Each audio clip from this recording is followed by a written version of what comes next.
You know, some of the wisest and most dedicated people in the world debate about when life really begins. And of course, there are different schools of thought and different political views and different statutes that have to do with it. But I guess for me, I do not look to the Supreme Court or Congress or a history book to tell me when life began, because life is, the 17th chapter of Acts, which I fully believe, says that God gives to all life, breath, and all things.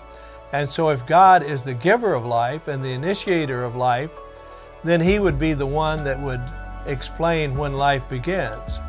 And so as I look to the book of Luke, and I suppose it's in the other Gospels too, Mary, when the angel told her that she would be the mother of the Messiah, and she accepted that, and she became pregnant by the Holy Spirit, then immediately she went to visit her cousin Elizabeth, who lived in, I think, in the hill country then.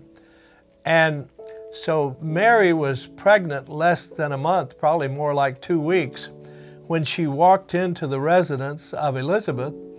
And John the Baptist at that time, Elizabeth was pregnant for 6 months exactly. And so when Mary walked into the house, John the Baptist, who was in the womb of Elizabeth, responded to the presence of Jesus, who was in the womb of Mary for less than 1 month.